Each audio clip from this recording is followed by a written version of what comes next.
Dito sa Pilipinas, libre sana ang pampublikong eskwelahan sa elementarya. Kaso, ang problema, ang mga gastusin sa pag-aaral, gaya ng uniforme, sapatos, bag at mga school supplies. Pati school projects, contribution, na pambili ng walis, electric fan, basahan o kung ano-ano pa para sa classroom. Pero ang mas iniinda ng mga magulang ay kung saan kukuha ng pambaon araw-araw para sa mga anak nila. Yung ibang mga estudyante naglalakad na lang kaysa sumakay pa ng jeep o tricycle. Kaysa ipambayad sa pamasahe papambili na ng pagkain sa school recess, gaya ng biskuit o juice. Mahirap nga naman mag-aral kung walang laman ng tiyan mo. Ganyan ang buhay ng magkakapatid na to. Tapos pag uwi nila sa bahay, mag-aaral pa sila sa dilim. Napakahirap. Sa gabi, nagtsatsaga silang gumawa ng mga takdang aralin nila gamit lang ang liwanag ng iisang kandila. Kaya nga lumabo na yung mga mata nilang kakabasa at kakaaral sa dilim.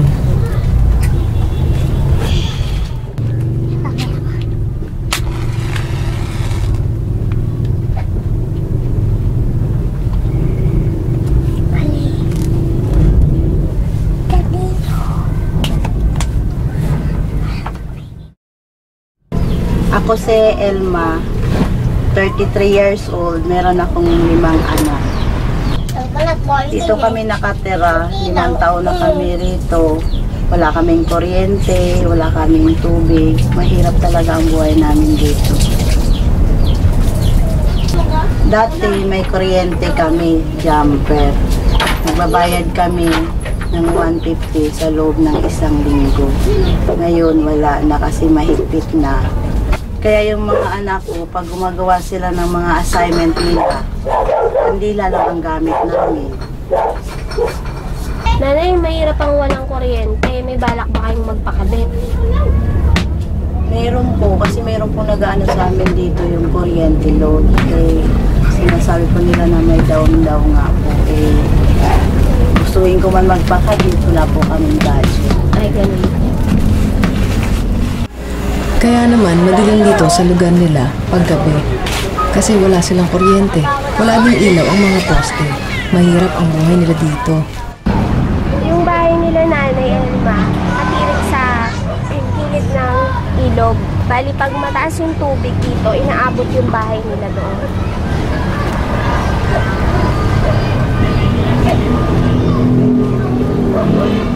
Ito yung bahay ni Nanay Elma. Bali, masikip siya. Dito lang din sila natutulog kasi maliit lang din yung kwarto dito. Tapos, yari lang siya sa tagpi-tagping mga kahoy. Nakakatakot nga umapak kasi baka lumubog ka. Yung bubong nila, bali kalahati lang yung may yero, tapos yung kalahati, lona na lang. Kasi wala rin silang pambili ng yero. May palikuran naman sila. Kaso, diretso sa ilog. Ang hanap buhay ko po, naglilinis po kami ng bote. Tinatanggal po namin yung level. Bali po, ang binabayad po sa amin, 2 piso po bawat kilo. Sinisika po namin na magka-ano kami ng 75 kilos sa loob ng 1 araw para magkaroon po kami ng 150. Pambili po na yung pagkain, tapos yung natira po, panggastos po ng mga anak ko. Bali po kami po yung nagbibigit ng bote na mga magaling sa junk shop. Katulong ko yung mga anak ko sa paglilinis ng bote. Bali, pag galing sila sa school, tumutulong sila sa akin, kaya sa gabi na sila nakakagawa ng mga assignment nila.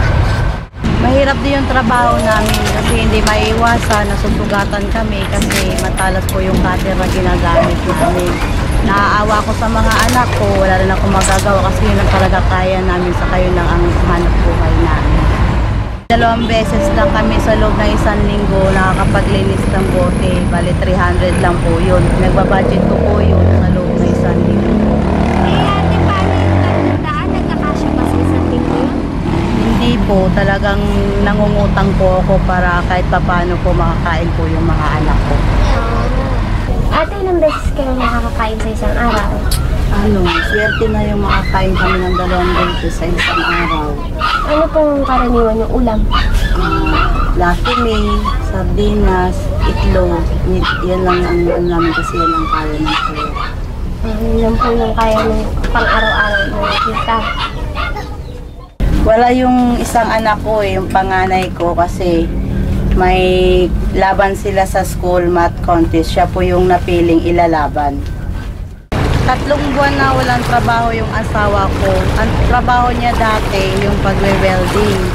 Natapos na yung 1 taon niyang kontrata, kaya ngayon naghahanap siya ng bago mapapasukan. Mahirap humanap ng trabaho. Halos araw-araw, umaga pa lang, naghahanap na siya. Pag-alis ng bahay, kape lang iniinom niya.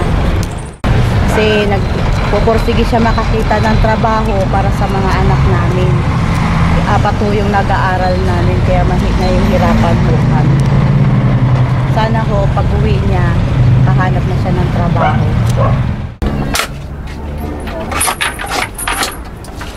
Kamusta? Wala pa rin. Saan ako nag-iikot eh. Wala pa ako nakakuha ng trabaho. Siya si Joseph, 34 years old, grade 2 lang ang natapos niya, kaya pag-welding lang daw ang alam niyang trabaho. Mahirap talaga maghanap ng trabaho. 3 buwan na ako na walang trabaho. Baka bukas, makahanap na. Siguro pag hindi pa nakakita ng trabaho yung asawa ko, siguro sa pasukan, hindi mapipilitan ako na pahintuin sila kasi mahirap po talaga yung buhay namin. Tsaka 5 na po silang mag-aaral. Kung ano nga po, nangihinayang talaga ako kasi mga anak ko talagang hindi nawawala ng honor. Taon-taon po silang talagang may honor sila. Pag pumapasok po yung mga anak ko, hinahatid ko po sila kasi delikado po kasi tumatawid po. Naglalakad lang po kami kasi yung pamamasahe namin, bibili ko na lang po ng biskwit para may baon po sila. Ang mabigat, pag mayroon silang mga project na kailangan ipaprint, talagang hindi namin nagagawa yun kasi nga magkano lang, wala naman kaming magkano lang kinikita namin, kulang pa. Kaya doon hindi talaga nila nagagawa yung mga ibang assignment nila. Ate, 33 years old ka pa lang, di ba? Bata ka pa. Balak mo pa bang dagdagan yung 5 anak mo? Wala na po kasi nag-family planning na ako ngayon sa sobrang hirap po ng buhay. Ayos yan. Kapitbahay ko nga pala si Elma. Ngayon, yung silang mag-asawa, nagsusumikap naman para mabuhay nila kanilang mga anak at matatalino yung mga kahit sa paraan ginagawa nila para mga itaguyod nila yung pag-aaral ng mga bata. Kung saan ba sila naghahanap ng pangkain, minsan ako na lang nagpapera para may pambiling pagkain sila. Ngayon kung wala man ako may pera, mag-iikot sila sa iba. Hanap sila ng pagkakitaan para na may pangkain. May sagot nila sa pag-aaral nila. Kasi sa ngayon wala pang trabaho yung asawa niya. Kahit sa lahat sa buhay, nagsusumikap pa din sila. Patunay ang mga nakadisplay na medalya, nag-aaral maigi ang mga anak nila. Para balang araw ay makahon sila sa kahirapan. Nakakalungkot isipin na dahil sa kahirapan ay mahihinto sa pag-aaral ang mga bata. Pangarap ko sa buhay ay maging teacher o guro upang matulungan ko ang aking mga magulang. Ang pangarap ko po sa buhay, maging engineer para po matulungan ang aking mga magulang. Nanay, anong pangarap mo sa buhay? Sa aking pangarap ko, gusto ko makapagtapos yung mga anak ko. Kasi ayoko yung maranasan nila, yung hirap na naranasan ko. Ayos yan. Mag-asawa. Sana nga makatapos yung mga anak mo, no? Pagsusumikapan yung makatapos. Nanay, dun sa kinikita mong 150, ang hirap budgetin nun sa pamilya mo, no? Meron ka bang naiisip na gusto mo sanang pagkakitaan? Oo, gusto ko sana kahit papano may maliit na tindahan. Para kahit papano may pagkukunan kami, pambaon ng mga anak ko. Kahit kaso nga lang, wala po kaming pampuhunan. Eh, paano ate kung bigyan ka namin ng pampuhunan? Bigyan ka namin ng maliit na tindahan? Eh, magpapasalamat ako, pero magpapasalamat ako para kahit papano makakatulong sa amin. Ah, ganun. Sige ate, babalikan ka namin. Tapos bibigyan ka namin ng maliit na tindahan. Ayos ba sa iyo yun? Ayoko. Sige ate. Nakita namin ang saya at excitement kay Elma. Kaya naman, nagmadaling bumalik ang team namin para ibigay ang aming napangako. Na sa tingin namin ay makakatulong sa mag-aral.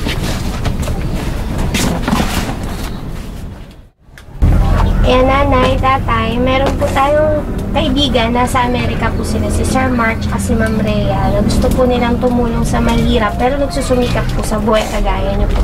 Gusto po nila na magpatuloy yung mga anak niyo po sa pag-aaral. Kaya naman po, may pinabot po silang maliit na cash, munting cash po para po sa inyo. Pwede niyo po pantayo ng negosyo para po may kukuhanan na po kayo ng pang-araw-araw ng income. Tsaka po sa pang-aral po ng mga bata. Ayan, nanay yan. Ayan ay pwede rin po kayo magpakabit na ng kuryente. Pero habang wala pa po kuryente, meron po tayong solar na ilaw po para may gagamitin yung mga bata pag nag-aaral. Hindi na po kayo magkakandila. Tapos pwede rin po siyang flashlight. Tapos may radyo rin siya nanay para hindi naiinip yung mga bata dito. Yan. Para hindi na magkakandila.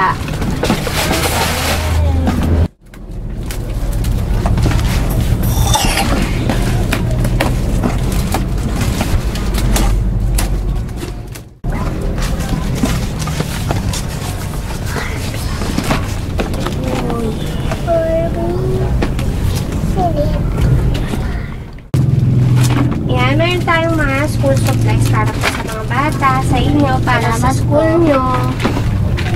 Yan, sa inyo lahat yan, ha. Kasi magaling lagi kayong honor sa school, no. Kaya kailangan lagi mag-aral mabuti, ha. Tapos, meron tayong mga gift para doon sa mga baby. Kay ate, meron tayong gift. Para may laruan. Tsaka kay bunso.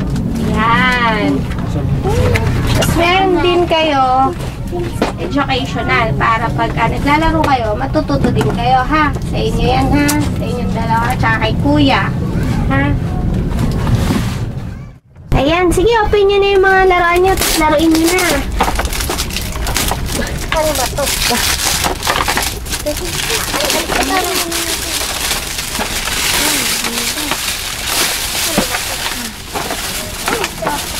Ay, na-Barbie si ate. Yung ulang siya. Natali siya.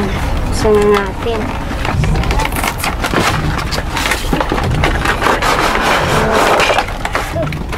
Galing. Nilagari.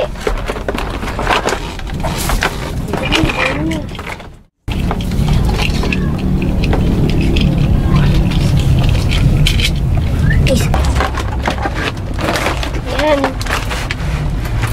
Pang blower dun sa Barbie mo.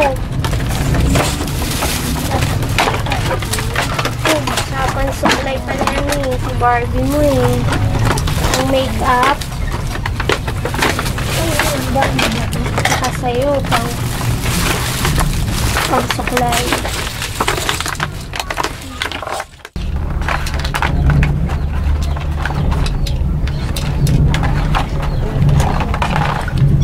Habang nalilibang sila sa mga laruan, si Paul naghahanda ng maliit na tindahan ni Elma.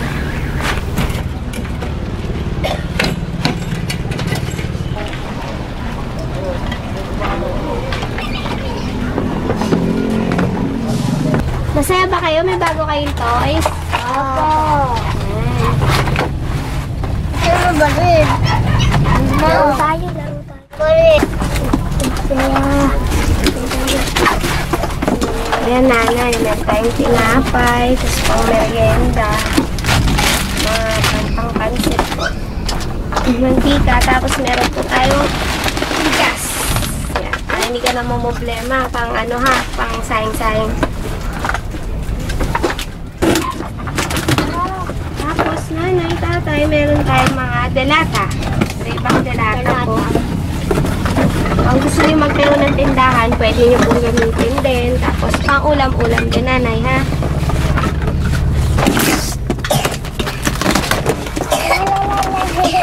Meron din tayo nanay, mga itlog. Tapos, mga cereals po. Tapos kape. Tapos, mga pang tinda-tinda din po. Kung magtatayo kayo ng mga tindahan. Yung jellies para sa mga bata. Meron din asukal na, tapos gatas. Tapos mga pambaon ng mga bata na pwede rin sa tindahan. May keso, marami-raming supplies na ito nanay para sa mga bata tsaka sa inyo po. Ito nanay, magagamit nyo po pag nagtayo na kayo ng maliit na tindahan, dagdag nyo po pampuhunan, pag-umpisa po, tapos paikutin nyo na po kayo ng bahala Masaya ka nanay, tatay.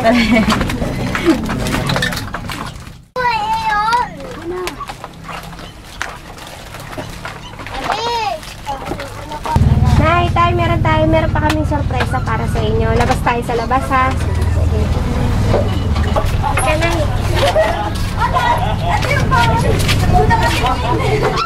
Nay, ayan. May maganda tayong tindahan para sa inyo, ha? Salamat. Isang negosyo po, ha? Itinuro sa akin ni Elman na hindi hadlang ang kahirapan para sumuko ka. Kailangan mong gawing inspirasyon ang mga taong nagmamahal sa'yo para tumibay ka. Ang pagmamahal sa pamilya ay mabisang sandata para makaya mo ang lahat ng pagsubok na dadating. Sa tingin ko, maliit na bagay na gawa ng team namin. Pero para sa kanila, ito ang simula sa pagtupad ng mga pangarap nila. Dalangin namin na sana makapagtapos ang 5 anak nila. Tuluyan na nilang lisanin ang mundo ng kahirapan. Maligayang araw sa lahat at God bless.